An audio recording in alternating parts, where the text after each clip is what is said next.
नमस्कार, यो एभिन्यूज खबरको संकेत हो। तपाईँ अहिले एभिन्यूज एट 7 मा हुनुहुन्छ। म सुशील खतिवडा। प्रारम्भमा मूल खबर।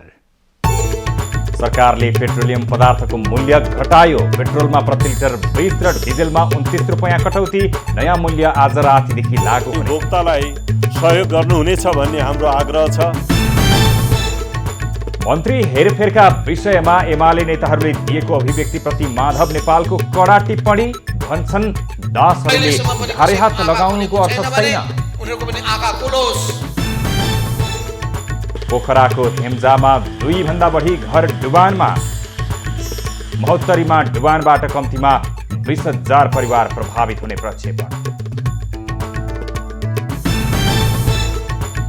मध्य पहाडी लोकमार्ग अन्तर्गत खोटाङको जयराम हलेसी सडक खण्ड जीर्ण। ठेकेदारले बदमासी गर्दा हलेसी दर्शन गर्न पनि बाजुराको जुडड्डेमा 1 वर्षदेखि थुनिएको नदी खुलाउने प्रयास भएन। सरकारी कार्यालयहरू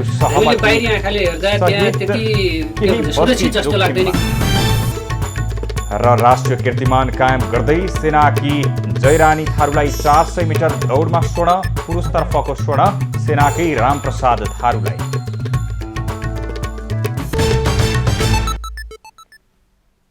अब खबरको सिलसिला प्रारम्भ गरौं। पेट्रोलियम पदार्थको मूल्यमा कटौती सम्बन्धी प्रसङ्गबाट।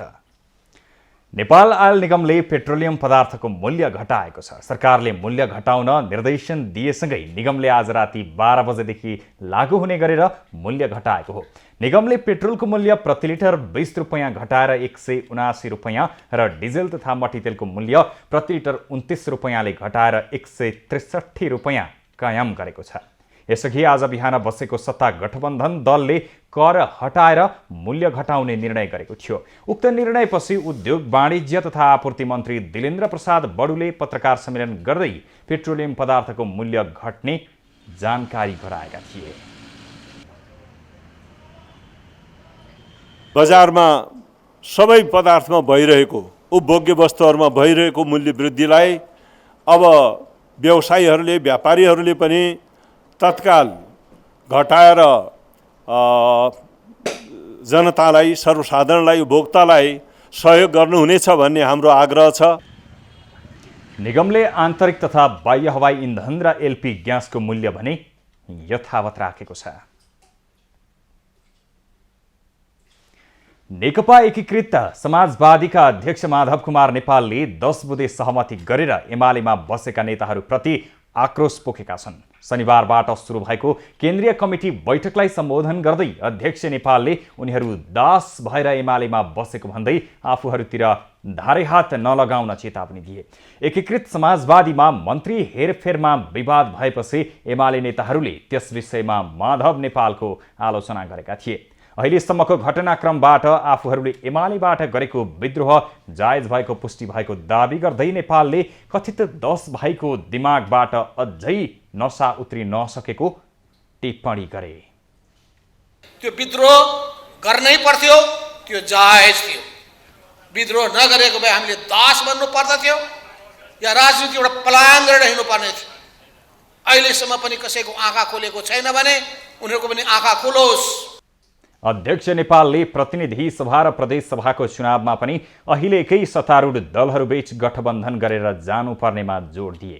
प्रधानमन्त्री शेरबहादुर देउबा, माओवादी केन्द्रका अध्यक्ष पुष्पकमल दाहाल, जनता समाजवादी पार्टीका अध्यक्ष उपेन्द्र यादव लगायतले गठबन्धन गरेरै जान आफूलाई मिलेरै जाउँ। नेपाली कांग्रेसको तर्फबाट शेरबहादुर देउबा प्रधानमन्त्रीजीले गठबन्धनको आवश्यकता छ, हामी आउने चुनावमा पनि मिलेर जाउँ भन्नुभएको छ। त्यसैले एकीकृत माओवादीका अध्यक्ष पुष्पकमल दाहाल प्रचण्डले पनि विगतमा कमी कमजोरीहरू भए त्यो पनि स्वीकार गर्नुभएको छ र ती कमजोरीहरू नदोहोरियोस् भन्ने कुरामा हामीले सजग हुनु पर्दछ।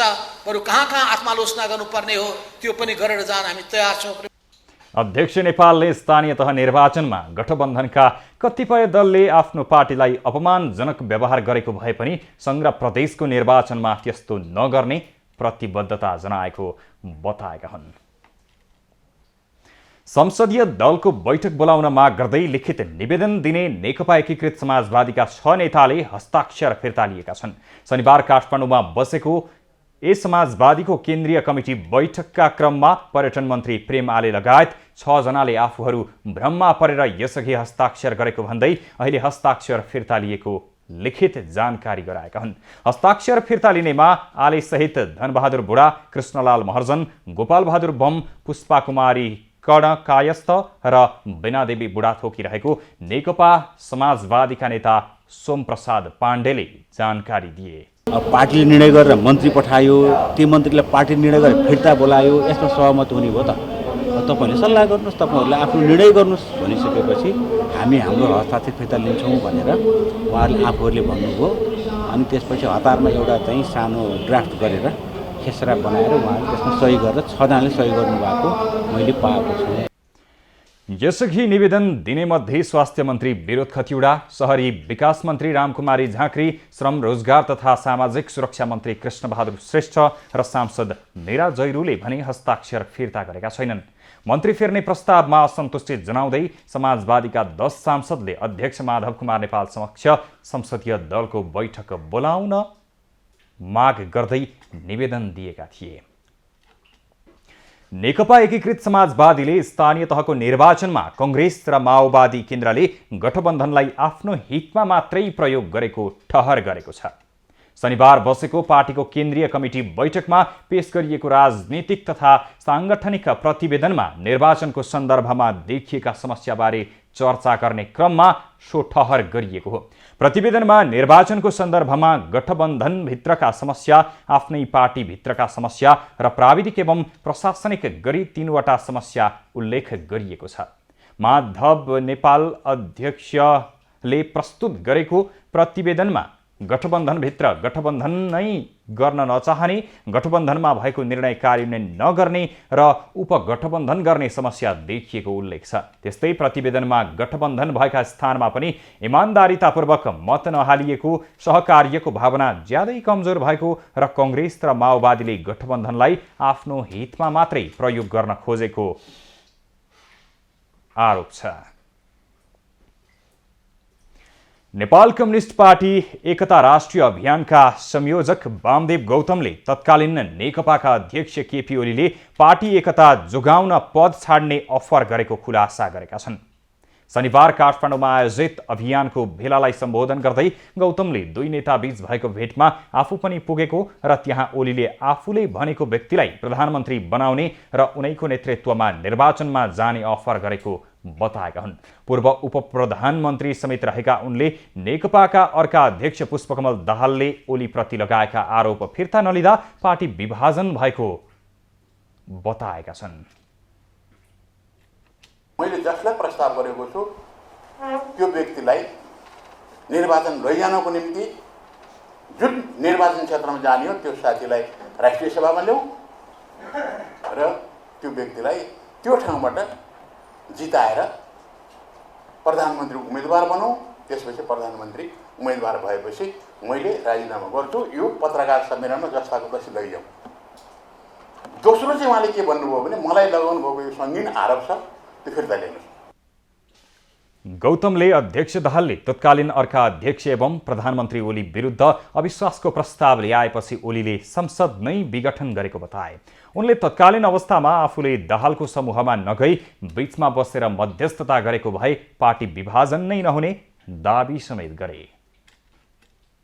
मैले पनि गल्ती गरेकै, यदि मैले कुनै समूह पार्टीभित्र उत्पन्न भएको समूह यो वा त्योमा नलागिकन मैले बिचमा बसेर त्यहाँभित्र प्रयत्न गरेको भए कुनै पनि हालतमा पार्टी फुट्ने थिएन। त्यस उहाँहरूले जो आरोप लगाउनु भएको छ वामदेव लागेको भए पार्टी जोगाउन सकिन्थ्यो र यो साँचो कुरा हो, म लाग्न सकिनँ। मैले यसमा आत्मालोचना गरेछु। गौतमले कांग्रेस पार्टी दलाल नोकरशाही पुँजीपति वर्गको पार्टी नभएको पछिल्ला घटनाक्रमले देखाएको बताए। उनले कम्युनिस्टहरू मिलेर कांग्रेसलाई सँगै लैजानुपर्ने तर कांग्रेसकै नेतृत्वमा सरकार भने बन्न दिन नहुने जिकिर गरे। कांग्रेसलाई नेतृत्व संविदा एमसीसी जस्ता कुराले स्थान पाउने र देश विकास नहुने गौतमको दाबी छ। गैरातीदेखि परेको अविरल वर्षाका कारण पोखरा वडा नम्बर 25 हेम्जाका 200 भन्दा बढी घर डुबानमा परेका छन्। वर्षापछि हेम्जाको सुइखेत स्थित 84 नहर फुटेर पानी बस्तीमा पस्दा सुन्दरी चोक र म्याग्दी चोकका घरहरू डुबानमा परेका हुन्। वर्षापछि पोखराका विभिन्न ठाउँमा पहिरो समेत गएको छ। पहिरोले 2वटा घर पूर्ण रूपमा क्षतिग्रस्त भएको छ भने 15वटा घर जोखिममा पारेको छ। पहिरोले पोखरा 16 अर्मलामा पनि एउटा घर बगाएको छ। अर्घेलामा अर्को एक घर भत्कने अवस्थामा र 11 घर उच्च जोखिममा रहेका छन्। जिल्ला विपद व्यवस्थापन समितिले महोत्तरीमा यो वर्ष आउने बाढी र डुबानबाट कम्तीमा 20,000 घर परिवार प्रभावित हुने प्रक्षेपण गरेको छ। तर विपदमा परेकाहरूलाई उद्धार गर्न कृत्रिम अभ्यास गराउने बाहेक प्रशासनसँग घरवास र गाँसको व्यवस्था मिलाउने कुनै योजना नै छैन।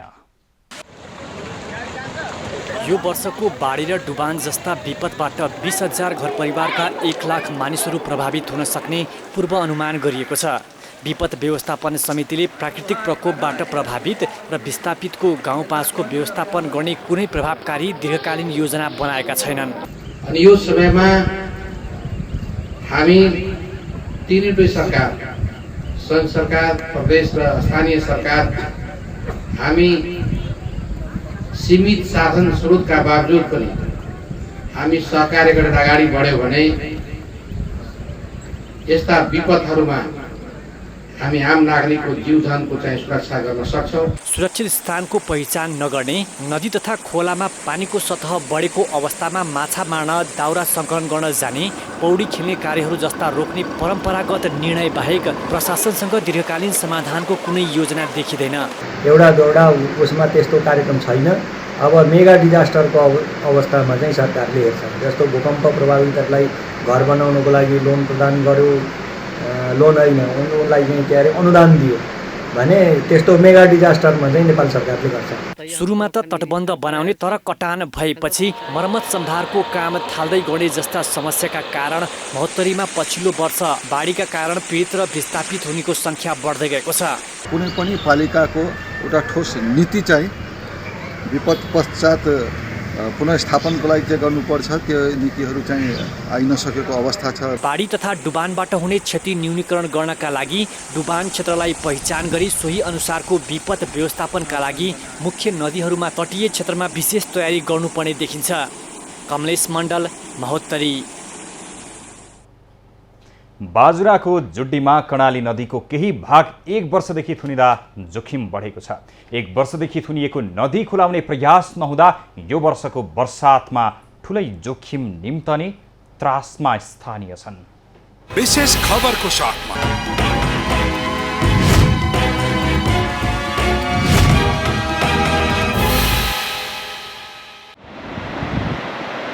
बाजुराको जुड्डीमा कर्णालीको केही भाग 1 वर्षदेखि थुनिएको छ। अघिल्लो वर्षको साउनको अन्तिम साता कर्णाली थुनिए पनि हालसम्म खुलाउन सरोकारवाला निकायले पहल गरेको छैन।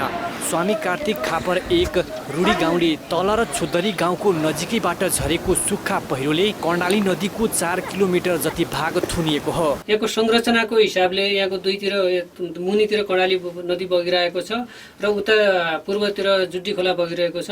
हामीले बाहिरी आँखाले हेर्दा त्यहाँ त्यति के भन्छ सुरक्षित जस्तो लाग्दैन, किनभने तल बेसमा ढुङ्गा देखिँदैन, जम्मै बालुवा छ। कर्णाली करिडोर र सडकको केही भाग पनि जोखिममा परेको छ। जगन्नाथ गाउँपालिका 2 मा रहेको जुड्डीको पारीतर्फ स्वामी कार्तिक खापर गाउँपालिका 1 को छुद्रली नजिकैको भिर फुटेर कर्णालीमा खसेर जोखिम बढाएको हो। पहिरोले गाउँपालिका कार्यालय, प्रहरी चौकी सहित बस्ती पनि जोखिममा छ। 7 महिनासम्म कर्णाली नखोलिनुले जोखिम बढेको जगन्नाथ गाउँपालिकाले जनाएको छ। अब यसै लिने खोलाले जति हो लिने लगेर बच्या भूभाग जम्मै गाउँपालिकाकै उसमा छ नाममा। यो बच्या स्थितिमा अब नयाँ संरचना बनाउने अवस्था बनाउनु पर्ला। अहिले कर्णाली थुनिएको ठाउँ नजिकै साँघुरो भएर बगिरहेको छ।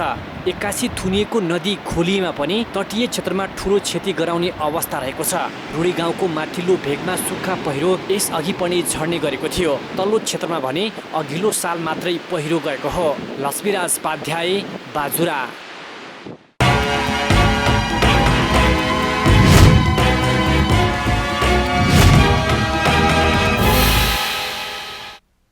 खोटाङमा मध्य पहाडी लोकमार्ग अन्तर्गत पर्ने जयरामदेखि हलेसीसम्मको 30 किलोमिटर सडक जीर्ण बनेको छ। सडकको मर्मत नहुँदा हलेसी दर्शन गर्न आउने हजारौं आन्तरिक तथा बाह्य पर्यटकहरूले शास्ति खेप्नु परेको छ। मध्य पहाडी लोकमार्ग अन्तर्गत हलेसी तुवाचुङ नगरपालिकाभित्र पर्ने जयराम हलेसी सडक राजधानी लगायतका अन्य सहर जाने र आउने प्रमुख मार्ग हो।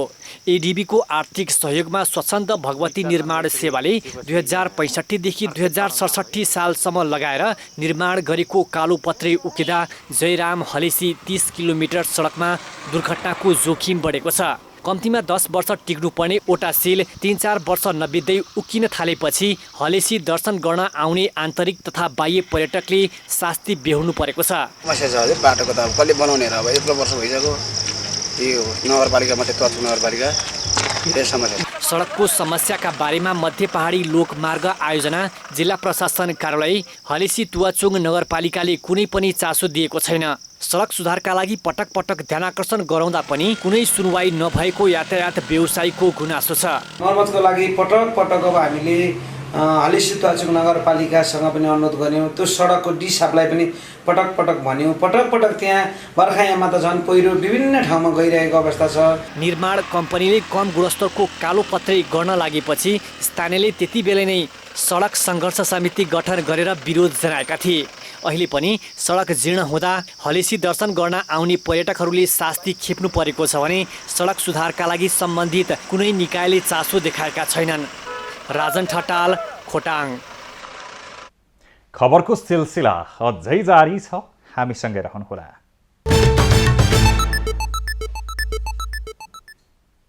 अब बाँकी खबर।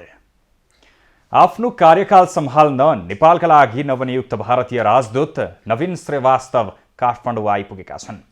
शनिबार अपराह्न काठमाडौँ ओर्लिएका श्रीवास्तव अनुभवी कूटनीतिज्ञ भएको नेपाल स्थित भारतीय दूतावासले बताएको छ। काठमाडौँमा जिम्मेवारी लिन आएका राजदूत श्रीवास्तव भारतीय विदेश मन्त्रालयमा चीन, जापान, कोरिया र मङ्गोलिया मामिला हेर्ने पूर्वी एसिया डिभिजनको प्रमुखको रूपमा कार्यरत रहेका थिए। श्रीवास्तवले सन् 2015देखि 17सम्म कम्बोडियाका लागि भारतीय राजदूत थिए।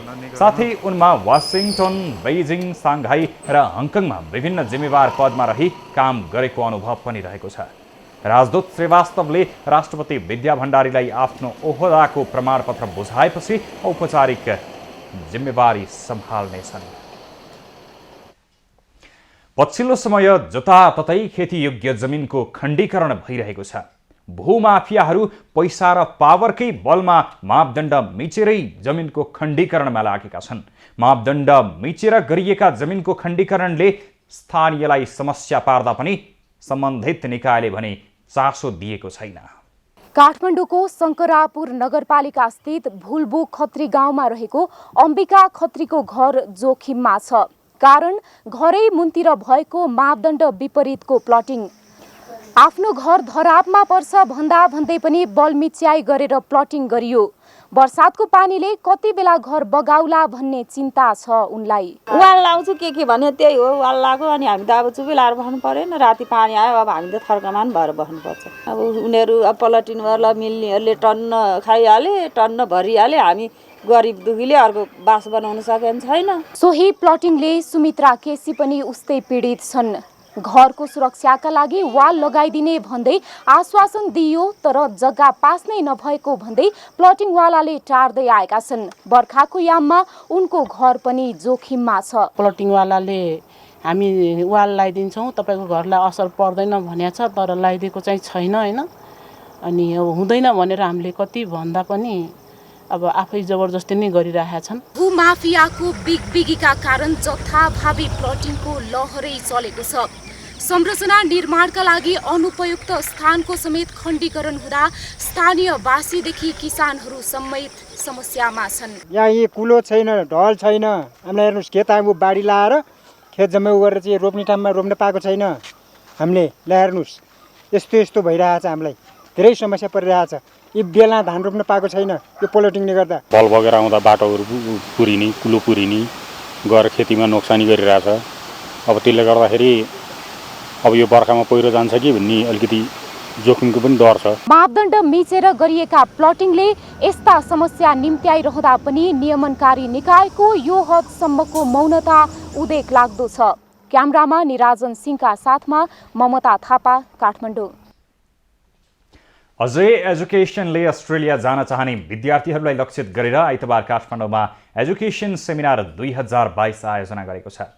अस्ट्रेलिया गएका धेरै नेपाली विद्यार्थीहरू नबुझेर जाने र बीचमै अलपत्र पर्ने गरेका कारण यस्तो समस्या उत्पन्न नहोस् भन्नका लागि सेमिनार आयोजना गरिएको हो। मेन के हो भन्दा इन्टरनेसनल स्टुडेन्ट्सहरूलाई प्रपर गाइडेन्स दिन, किनभने स्टुडेन्ट्सहरू लाइक उनीहरूलाई कन्फ्युजन हुन्छ नि त, कुन कोर्स कसरी जाने के गर्ने भन्ने कुरा कन्फ्युजन हुन्छ। सो उनीहरूले यो फेयरबाट चाहिँ उनीहरूलाई कुन कोर्स गर्दा राम्रो हुन्छ, कुन कलेजेस कुन युनिभर्सिटिजमा अप्लाई गर्दा राम्रो हुन्छ भनेर चाहिँ हामीले सेमिनार राख्यौँ, सो द्याट प्रपर गाइडेन्स सुरुदेखि लास्टसम्म। नेपालमा शिक्षाको व्यवस्थापन राम्रो नभएकाले नेपालीहरू पढाइका लागि पनि विदेश जानुपर्ने बाध्यता रहेको सेमिनारमा सहभागी विद्यार्थीको नेपालको अझै सिस्टम राम्रो छैन जस्तो लाग्छ मलाई। त्यही भएर अस्ट्रेलियातिर युएसएतिर चाहिँ मतलब एजुकेसन पनि एकदमै राम्रो छ, सिस्टमहरू पनि लगायत सम्पूर्ण सबै कुराको लागि एकदमै राम्रो छ। त्यही भएर बाहिरको लागि यस्तो ट्राई गरौँ भनेर आएको।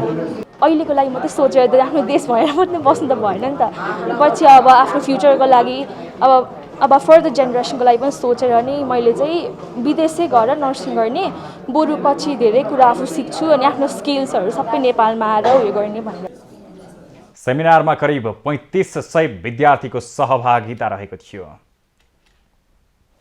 कोरोना संक्रमणसँगै अध्ययनका लागि विदेश जानबाट वञ्चित विद्यार्थीहरू यति बेला भने अध्ययनका लागि विदेश प्रस्थान गर्नेको ओइरो नै लागेको छ। उज्जवल भविष्यको कामना गर्दै विदेश पुगेका विद्यार्थीहरूमा जतिको उत्साह देखिन्छ त्यत्तिकै निराशा पनि पाइने गरेको छ। विगत 2 वर्षदेखि अध्ययनका लागि जापान प्रवेशबाट वञ्चित रहेका विद्यार्थीहरूको जापान प्रवेश खुलासँगै यति बेला भने जापानमा बिस्तारै चहल पहल सुरु हुन थालेको छ नेपाली विद्यार्थीहरूको। एकातिर कोरोना संक्रमणका कारण थला परेका भाषा स्कुल, रोजगारदाता कम्पनीहरू अझै चलायमान हुन सकेका छैनन्। अर्कातिर उज्जवल भविष्यको कल्पनासँगै महत्त्वाकांक्षी आकांक्षासहित विद्यार्थीहरू ठुलो सङ्ख्यामा जापान भित्रिरहँदा सन्तुलन मिल्न नसकेको देखिन्छ। जापान प्रवेश गरेका केही विद्यार्थीहरू अप्रिय घटनाको शिकार समेत भइसकेका छन्। मोना आइसिसी एसिया प्यासिफिक संयोजक दीपक कार्कीका अनुसार भर्खर प्रवेश गरेका विद्यार्थीहरू धेरै जसोको अवस्था दयनीय र शोचनीय देखिन्छ। अब पनि नेपाल नेपालबाट चाहिँ यसरी विद्यार्थीहरू म्याक्सिमममा आउने हो भने अब थाङ्न नसक्ने अवस्थामा छ। केही समयको लागि रोक्नुपर्ने जाने अवस्था आएको छ र यसको लागि नेपाली एमबिसीमा पनि मैले बारम्बार कुरा गरेको छु। नेपाली एमबिसी, हामी एनआरएन सामाजिक संस्थाहरू र चाहिँ नेपाली सरकारले पनि पहल गरेन भने भोलि दर्दनाक स्थिति आउने सिर्जना हुने अवस्था छ। कार्कीका अनुसार विद्यार्थीहरू हतोत्साही नहुन् र अप्रिय घटना नदोहोरियुन् भन्ने उद्देश्यले विद्यार्थी लक्षित कार्यक्रमहरूलाई जोड दिन आवश्यक रहेको बताए। त्यसो त यो साता मोना जापान क्षेत्रीय समिति नागोयाले विद्यार्थी लक्षित कार्यक्रम सम्पन्न गरेर विद्यार्थीहरूलाई सहयोग गर्ने प्रतिबद्धता जनाएको थियो। यसै क्रममा हामीले केही विद्यार्थीहरूलाई जापान बसाइको बारेमा सोधेका थियौँ। अब वहाँदेखि त ओहो जापान जाने हो, टन्ने कमाउने हो भन्ने सोचेर जुन हिसाबले आएको छु त्यो चाहिँ जापानमा छैन। त्यो सोचेर आउँछ त्यो चाहिँ 50% पनि हुँदैन, किनभने पछि हामीले त अब पहिला अरूको देखेर आउँछौँ नि, त्यस्तो चाहिँ यहाँ हुँदैन कि कस्तो अब 1-2 लाख कमाउँछ भनेर अब हामीले चाहिँ अहिलेसम्म चाहिँ अब गएकोले काम लगाइदिन्छु भनेको छ, अहिलेसम्म चाहिँ लगाएको छैन होइन। हामी आएको चाहिँ अब 35 दिन भइसक्यो, काम चाहिँ पाएको छ। सुरुवातीका दिनमा सोचे अनुरूप नभएर निराशा भोगे पनि भविष्य सुखद रहनेमा आशा बनिरहेको उनीहरूको तर्क थियो। त्यसकारण पनि भोलिका दिनमा जापानमा नवप्रवेशी विद्यार्थीहरूको स्थिति असामान्य हुनु पूर्व सम्बन्धित सरोकारवालाहरू वास्तविकताको गहिराईमा पुगेर ध्यान दिन जरुरी देखिएको छ। यति बेला सुर्खेतमा किसानहरू व्यावसायिक पशुपालन गरेर राम्रो आम्दानी गर्न थालेका छन्। कर्णाली प्रदेशको राजधानी सुर्खेतमा बढ्दो जनघनत्वसँगै दुग्ध व्यापार पनि राम्रो हुन थालेको छ। सुर्खेतको लेकबेसी नगरपालिका 9 कालोतडीका सन्तोष खाम्चा अगुवा कृषक हुन्। 3 वर्षदेखि उनी गाउँमा भैँसी पालन व्यवसाय गरिरहेका छन्। दैनिक 50 लिटर दुध सदरमुकाम वीरेन्द्र नगर ल्याएर भैँसी पालेर अहिले उनी महिनाको 60,000 कमाउँछन्। यताउति नभौतारिए यही व्यवसाय पहिलेदेखि नै गरेको भए राम्रो आम्दानी हुने विषयमा 45 वर्षीय खाम्चालाई अहिले पछुतो छ। 1.5-2 लाखबाट मैले सुरु गरेको 9वटा भैँसी अब लगतै फेरि थपाउन मेरो विचार छ। खाम्चाले 9वटा भैँसी पालेका छन्। आधाले अहिले दुध दिइरहेका छन्। उनीसँगै श्रीमती र छोरा पनि यही व्यवसायमा छन्। विदेश जानका लागि काठमाडौँ पुगेका उनलाई छिमेकीले कृषि व्यवसाय गर्न सुझाए। म विदेश जाने सोचमा थिएँ। तपाईँ विदेश नजानुहोस्, तपाईँ यता आएर चाहिँ म के सहयोग गर्छु मैले। उहाँ मलाई एउटा हौसला दिनुभयो अनि त्यो हौसलाले मैले चाहिँ जस्तै अब यता हाम्रो एसडिबीको सरहरू मार्फत पनि मलाई धेरै सहयोग भयो। कृषि ऋण लिएर समूह सहकारी र व्यक्तिको ऋण तिरेका छन्। दुध बेचेरै महिनाको 50,000 बैंकको ऋण उनले तिरिरहेका छन्। उनी जस्तै कालतडाकी जयसरा विकटाले पनि 2 वर्षदेखि 6वटा भैँसी पालेर राम्रो आम्दानी गरिरहेकी छिन्। अहिले 4वटा मात्र छ माउर अनि निजा गरेर 6वटा छ। दुध अहिले 17 मात्रै छ। श्रीमान काला पहाड भारत जाँदा पनि घरको राम्रो गुजारा हुन सकेको थिएन। तर भैँसी पालन थालेपछि परिवारको आर्जन बढेको छ। उनले दुध बेचेको पैसाले छोरालाई काठमाडौँमा उच्च शिक्षा दिन सकेकी छिन्। खाम्चा र विकटा जस्तै त्यहाँका 27 जना किसानले भैँसी पालन व्यवसाय गरिरहेका छन्। भैँसी पालन कृषकले कालतडी भैँसी पालक कृषि समूह गठन गरेका छन्। समूहलाई संघीय सरकारको कृषि तथा पशुपक्षी मन्त्रालय अन्तर्गतको कृषि क्षेत्र विकास कार्यक्रमले सहयोग गरिरहेको छ। खबरको सिलसिला अझै जारी छ, हामीसँगै रहनुहोला। अब पालो एभेन्यूज एट स्पोर्ट्सको।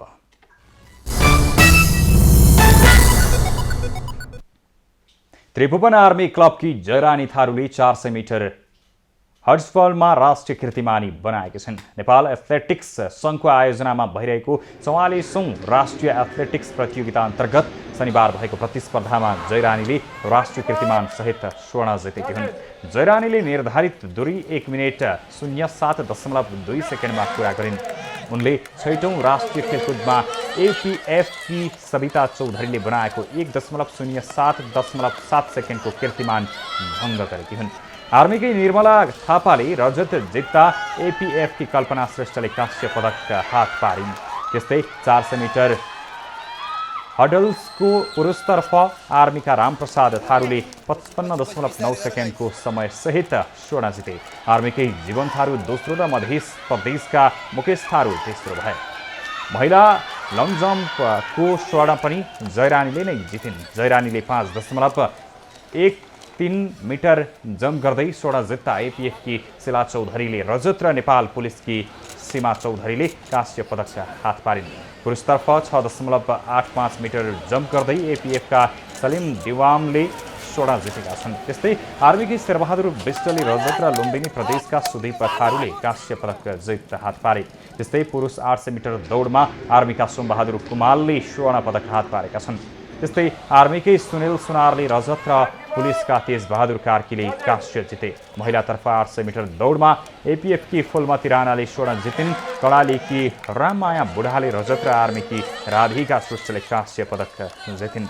पुरुष 200 मिटर दौडमा एपीएफका शिवराज पार्टीले 21.92 सेकेन्डको समय निकाल्दै स्वर्ण जिते। कर्णालीका दिल्ली भण्डारीले रजत र एपीएफका आशिष चौधरीले कांस्य जिते। 200 मिटर महिलातर्फ आर्मीकी सरस्वती चौधरीले 25.48 सेकेन्ड सहित स्वर्ण जित्दा एपीएफकी रमिता कुमारी थारूले रजत र बागमतीकी लुलाजा अमात्यले कांस्य पदक हात पारे। अन्तर्राष्ट्रिय क्रिकेट परिषद आईसीसीले नेपाली क्रिकेट विकासका लागि सधैँ सहयोग गर्न तयार रहेको बताएको छ। क्रिकेट सङ्घ क्यानको आर्थिक नियन्त्रण पूर्ण रूपमा हटाएसँगै क्यानमाथिको सम्पूर्ण निलम्बन फुकुवा भएको छ। यसबारे शनिबार आईसीसीका प्रतिनिधिले नेपालमाथि लगाइएको आंशिक आर्थिक नियन्त्रण फुकुवा भएको औपचारिक जानकारी गराएको हो। You of course have to write factually, and where there's a wrong you have to point it out. But where you can be the momentum to help the local association, you should do so, because Nepal cricket has an enormous journey that it can undertake to go places. क्यानमा राजनीतिक हस्तक्षेप र आर्थिक पारदर्शिता कायम नभएको भन्दै आइसिसीले सन् 2016 अप्रेलमा निलम्बन गरेको थियो। यद्यपि नेपालले अन्तर्राष्ट्रिय प्रतियोगितामा पनि सहभागिता जनाउँदै आएको थियो। 2076 असोजमा सम्पन्न विशेष साधारण सभाबाट चतुरबहादुर चन्द नेतृत्वमा नयाँ कार्य समिति गठन भएको थियो। त्यसपश्चात आइसिसीले क्यानमाथि लगाएको निलम्बन शर्त राख्दै फुकुवा गरेको थियो। अब भने आर्थिक गतिविधि सहितको सबै निलम्बन हटेको र क्यानले आफ्नो योजना स्वतन्त्र तरिकाले अगाडि बढाउन पाउने नेपाल क्रिकेट सङ्घका अध्यक्ष चतुरबहादुर चन्दले जानकारी दिए। कारणले अहिलेको कन्ट्रोल फन्डिङ चाहिँ जुन खुला भएको छ, मलाई लाग्छ त्यसबाट भोलिको दिनमा नेपाली क्रिकेटलाई चाहिँ नयाँ किसिमले अगाडि बढाउन, नयाँ कार्यक्रमसहित चाहिँ नेपाली क्रिकेटको विकासका लागि, खाका कोर्नका लागि यो चाहिँ एउटा आइसिसीको निर्णयले एउटा चाहिँ नयाँ चाहिँ एउटा क्रिकेट सङ्घमा ऊर्जा आएको छ। नेपाली क्रिकेट सङ्घमाथिको निलम्बन फुकुवादेखि नै सङ्घको निर्वाचित कार्य समितिले आइसिसीको सम्पूर्ण मापदण्डहरूलाई क्रमशः पूरा गर्दै आर्थिक पारदर्शितामा उत्कृष्ट कार्य सम्पादन गरेको मूल्याङ्कनका आधारमा बनाएको थियो। मैत्रीपूर्ण फुटबलमा A division club new road team एनआरटीले Sankata क्लबलाई पराजित गरेको छ। त्रिपुरा स्तर स्थित दशरथ रङ्गशालामा शनिबार भएको मैत्रीपूर्ण खेलमा एनआरटीले ए डिभिजन प्रतिद्वन्दी सङ्कटालाई 3-2 गोल अन्तरले पराजित गरेको हो। खेलको 15औं मिनेटमा आशिष सुमनले गोल गर्दै सङ्कटालाई अग्रता दिलाएका थिए। पहिलो हाफको इन्जुरी समयमा कप्तान रञ्जित धिमालले गोल गर्दै एनआरटीलाई 1-1 गोलको बराबरीमा ल्याए। खेलको 47औं मिनेटमा मोसेसले गोल गर्दै पुनः सङ्कटालाई 2-1 को अग्रता दिलाए। 58औं मिनेटमा स्टेफेन समीरले गोल गर्दै एनआरटीलाई 2-2 को बराबरीमा फर्काए। त्यसपछि खेलको 60औं मिनेटमा दिपेश घलेले गोल गर्दै एनआरटीलाई 3-2 को जित दिलाए। प्रिसिजन टुर अन्तर्गत मलेसिया र थाइल्यान्ड भ्रमणमा जानु अघि एनआरटीले मैत्रीपूर्ण खेल खेलेको हो। एनआरटीले मलेसियामा हुने टुवान वाङ तेरोतमा टिवाइटी कप फुटबल प्रतियोगिता खेल्नेछ। त्यस्तै एनआरटीले थाइल्यान्डमा 3 मैत्रीपूर्ण खेल खेल्ने समेत जनाएको छ। अब पालो खास खबरको।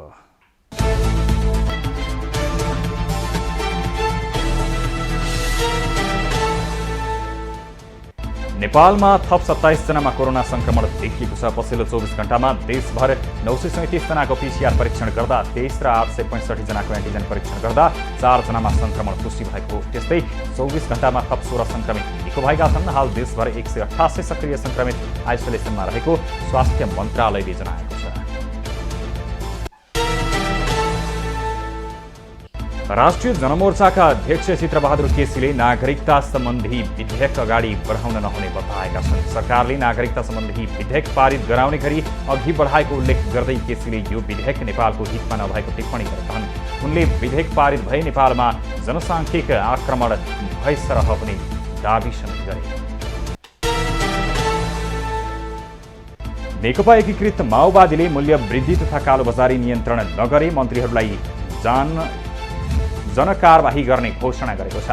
शनिबार पत्रकार सम्मेलन गरेर एकीकृत माओवादीले मूल्य वृद्धि नियन्त्रण नगरे मन्त्रीहरूसँगै नेपाल आयल निगमका कर्मचारी, कार्यकारी निर्देशक, कृत्रिम अभाव सिर्जना गर्ने बिचौलिया र भ्रष्टाचारीहरूलाई जनकारबाही गर्ने घोषणा गरेको हो। जनताको दैनिक जीवनसँग जोडिएका मागहरू आफूहरूले उठाएको भन्दै पूरा गर्न माओवादी सरकारलाई आग्रह समेत गरेको छ। नेकपा माओवादी केन्द्रका नेता वर्षमान पुनले प्रतिनिधि सभा र प्रदेश सभा निर्वाचनमा वाम गठबन्धन हुने सम्भावना कम रहेको बताएका हुन्। शनिबार सिन्धुपाल्चोकमा आयोजित एक कार्यक्रममा नेता पुनले एमाले अध्यक्ष केपी ओलीका कारण वाम गठबन्धनको सम्भावना नरहेको बताए। उनले स्थानीय तह निर्वाचनमा कङ्ग्रेसले आफूहरूलाई फाइदा हुने गरी चलाखी गरे पनि सङ्घ र प्रदेशको निर्वाचनमा भने त्यसो हुन नदिने पनि बताए।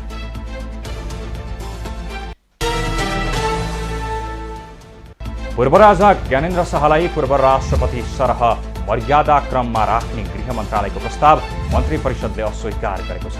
पूर्व राजालाई मर्यादा क्रममा नराखी मन्त्री परिषदले यस सम्बन्धी नयाँ सूची स्वीकृत गरेको हो। राष्ट्रिय जीवनका विभिन्न क्षेत्रमा रहेका व्यक्तिको मर्यादा क्रम संशोधन सम्बन्धी गृह मन्त्रालयले गत महिना नै प्रस्ताव मन्त्री परिषदमा पठाएको थियो। नेपाल राष्ट्र बैंकले शनिबारका लागि अमेरिकी $1 को खरिद दर 125 रुपैयाँ 6 पैसा र बिक्री दर 125 रुपैयाँ 66 पैसा तोकेको छ। त्यसैगरी भारतीय रुपैयाँ 100 को खरिद दर 160 रुपैयाँ र बिक्री दर 160 रुपैयाँ 15 पैसा, युरो 1 को खरिद दर 131 रुपैयाँ 73 पैसा र बिक्री दर 132 रुपैयाँ 36 पैसा कायम गरेको छ। नारी साहित्य प्रतिष्ठानले आफ्नो 23औं वार्षिक उत्सवको अवसरमा विभिन्न विधामा योगदान पुर्याएका साहित्यकारहरूलाई सम्मान गरेको छ। शनिबार काठमाडौँमा आयोजित एक कार्यक्रममा प्रतिष्ठानले समर्पण पुरस्कार वरिष्ठ साहित्यकार बेन्जु शर्मा र गोमा स्मृति सम्मान पुरस्कार रुकु कार्कीलाई प्रदान गरेको हो। प्रतिष्ठानले वरिष्ठ साहित्यकार तुलसी दिवस, साहित्यकार गीता खत्री लगायतलाई पनि पुरस्कार सहित सम्मान गरेको छ। प्रख्यात बङ्गलादेशी मूलकी लेखिका तस्लिमा नसरिनले गर्भपतनलाई अनुमति दिने 50 वर्ष पुरानो फैसलालाई उल्ट्याउने अमेरिकी सर्वोच्च अदालतको निर्णयको कडा आलोचना गरेकी छन्। सामाजिक सञ्जाल ट्विटरमा उनले जबरजस्ती गर्भधारणलाई मानवता विरुद्धको अपराध भनेकी छन्। उनले अमेरिका जस्तो सभ्य देशले महिलालाई आधारभूत मानवाधिकारबाट वञ्चित गरेको आरोप समेत लगाएकी छन्। Shahid Smarak A division league club new road team एनआरटीले डिफेन्डर रञ्जित धिमाललाई कप्तानमा नियुक्त गरेको छ। प्री सिजन टुर अन्तर्गत मलेसिया र थाइल्यान्ड भ्रमणका लागि एनआरटीले रञ्जितलाई कप्तान नियुक्त गरेको हो। एनआरटीले प्री सिजन टुरकै लागि रञ्जितलाई अनुबन्ध गरेको हो। उनले मसिन्द्रा फुटबल क्लबबाट ए डिभिजन लिग खेलेका थिए।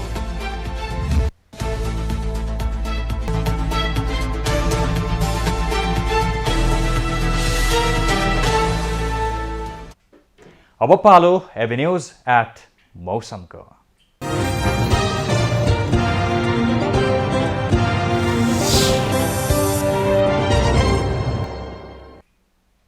आज लुम्बिनी र गण्डकी प्रदेशका धेरै स्थानहरू साथै कर्णाली र सुदूरपश्चिम प्रदेशका थोरै स्थानहरूमा मेघगर्जन चट्याङ सहित हल्कादेखि मध्यम वर्षा भयो। आज राति प्रदेश 1, बागमती प्रदेश, गण्डकी प्रदेश र लुम्बिनी प्रदेशका धेरै स्थानहरूमा र बाँकी प्रदेशका केही स्थानहरूमा मेघगर्जन चट्याङ सहित हल्कादेखि मध्यम वर्षाको सम्भावना रहेको जल तथा मौसम पूर्वानुमान महाशाखाले जनाएको छ। काठमाडौँ उपत्यकाको आजको अधिकतम तापक्रम 29 डिग्री सेल्सियस र न्यूनतम तापक्रम 20 डिग्री सेल्सियस मापन गरियो। आज देशभरको मौसम कस्तो रह्यो त हेरौँ देशका विभिन्न स्थानको मौसमी अवस्था।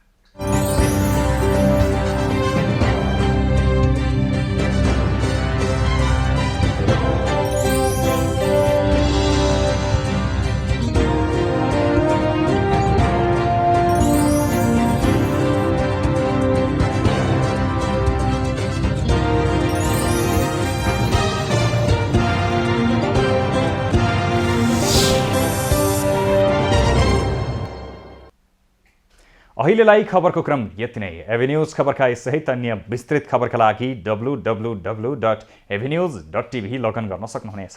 युट्युब, फेसबुक र ट्विटरमा पनि हामीलाई फलो गर्न सकिनेछ। खबरभित्रको खबरका लागि हेर्दै रहनुहोला एभिन्यूज खबर। नमस्कार।